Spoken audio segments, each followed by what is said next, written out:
Indonesia itu negara yang mengaku paling religius, tapi korupsinya tinggi, gitu kan? Iya. Nah, jadi sebenarnya pengakuan mereka itu adalah pengakuan palsu. Mereka tidak religius, mereka cuma ngaku-ngaku religius. Ya. Kalau mereka memang religius, maka nggak mungkin tingkat korupsi kita tinggi. Ya. Nah, tapi kita mengaku kita beragama untuk menutupi kelemahan dan kekurangan kita. Menjadikan agama itu sebagai tameng dari kejahatan kita. Ya. Kenapa negara-negara barat itu bisa maju? Barat maju itu gara-gara mereka memperjuangkan semangat Protestan. Dan karena itulah mereka akhirnya bisa mencapai kemajuan. Ya. Jadi gerakan Protestan itu, mentalitas agama mereka itu dipakai sampai sekarang. Way of life-nya. Way of life mereka. Betul. Jadi ketika mereka misalkan maju, ya gara-gara spiritualitas mereka, gitu, religiusitas mereka, gitu. Mentalitas agama mereka itu dipakai sampai sekarang, sedangkan kita mengaku sebagai beragama, tapi sebenarnya kita meninggalkan agama itu. Ya, sebuah pernyataan yang luar biasa dari seorang guru gembul. Terima kasih atas ulasannya.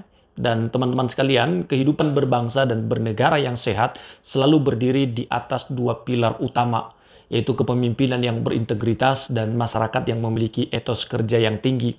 Dalam dinamika politik modern, nilai-nilai moral dan etika seringkali diuji oleh dorongan kekuasaan, kepentingan kelompok, serta godaan korupsi. Di tengah kondisi ini, simbol-simbol keagamaan kerap dihadirkan di panggung politik, tetapi tidak jarang hanya berhenti sebagai formalitas atau bahkan menjadi tameng untuk menutupi krisis moralitas yang sesungguhnya. Persoalan ini bukan hanya menjadi perhatian dalam analisis sosial politik, tetapi juga mendapat sorotan tajam dalam ajaran Alkitab. Secara konsisten, prinsip-prinsip kitab suci menentang keras kesalehan semu, yaitu pengakuan iman yang tidak sejalan dengan tindakan nyata. Sebaliknya, Alkitab menetapkan standar yang sangat tinggi bagi setiap pemimpin yang menjadi pelayan rakyat yang membenci suap, serta menuntut setiap individu untuk memiliki etos kerja yang didasari oleh kejujuran, tanggung jawab, dan kesadaran moral. Oleh karena itu, memahami keterkaitan antara etika Alkitab, kepemimpinan politik, dan tatanan masyarakat menjadi sangat penting. Ini adalah sebuah keharusan bagi setiap orang percaya. Nilai-nilai kejujuran, kepemimpinan yang melayani, dan integritas kerja yang dapat diintegrasikan dalam kehidupan bernegara, guna mewujudkan masyarakat yang adil, sejahtera, dan bebas dari budaya koruptif. Nah, teman-teman, jika kita melihat narasi tentang etos kerja, integritas, kepemimpinan, dan bahaya kesalehan palsu yang diajarkan dalam Alkitab, konsep-konsep ini sangat relevan untuk membedah dinamika politik, negara, dan kehidupan masyarakat kita sehari-hari.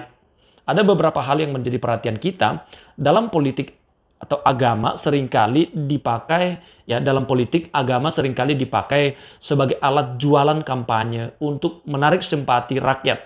Politisi rajin tampil religius, memakai atribut keagamaan, dan mengutip ayat-ayat kitab suci demi mendapatkan suara. Namun ketika jabatan sudah didapatkannya, ajaran agama yang menekankan kejujuran dan keadilan justru seringkali dilupakan begitu saja. Alkitab secara tegas menolak kesalehan palsu yang seperti ini, teman-teman sekalian. Sikap berpura-pura suci ketika seorang pemimpin politik menjadikan agama hanya sebagai tameng untuk menutupi niat buruk atau kebijakan yang merugikan rakyat, tindakan tersebut tidak hanya merusak sistem pemerintahan, tetapi juga merendahkan nilai-nilai agama itu sendiri di mata publik. Jadi orang-orang Kristen yang ada di kepemimpinan negara ini, mereka-mereka yang dipercayakan Tuhan ada di sana, bertobatlah dan hiduplah jujur, berintegritas dalam melaksanakan tugas tanggung jawab yang dipercayakan Tuhan di bidangmu saat ini. Entah engkau seorang DPR, entah engkau seorang pejabat tinggi di penegakan hukum, ya. Prinsip dasar kepemimpinan politik yang sehat selaras dengan konsep yang digaungkan oleh Alkitab, yaitu servant leadership, ya, pemimpin yang melayani. Seorang pejabat publik atau pemimpin negara sejatinya adalah pelayan rakyat, bukan pejabat yang minta dilayani, disanjung, atau diberi fasilitas mewah dengan menggunakan uang dari pajak masyarakat. Korupsi dalam bentuk penyuapan, nepotisme, dan manipulasi itu adalah musuh utama kemajuan suatu negara. Alkitab melarang keras praktik suap karena membuat mata hukum menjadi buta. Dalam dunia politik, korupsi adalah bentuk pengkhianatan terbesar terhadap kepercayaan rakyat dan amanat kekuasaan. Itu jelas, negara kuat dan stabil berdiri di atas fondasi hukum yang adil.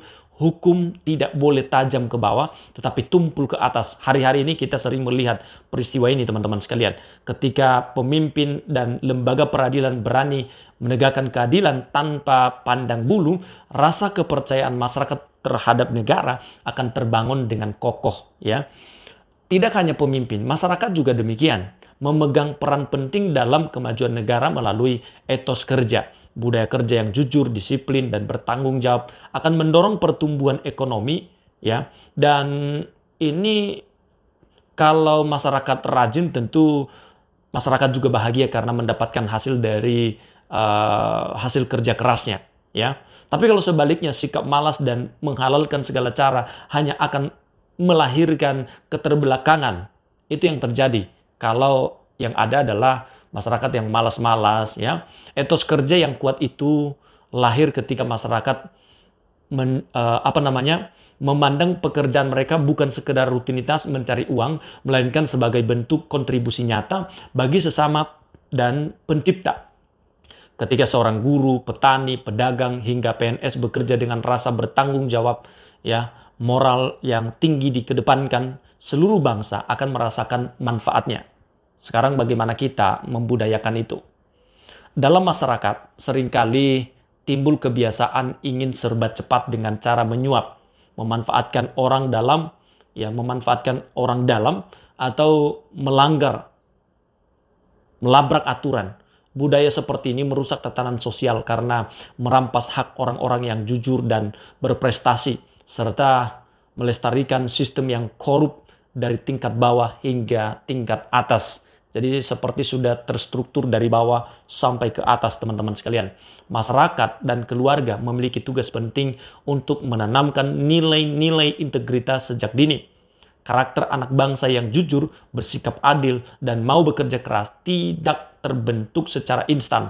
Ya, itu tidak mungkin terjadi secara instan, tetapi dibentuk dari keteladanan orang tua, lingkungan, dan pendidikan sehari-hari.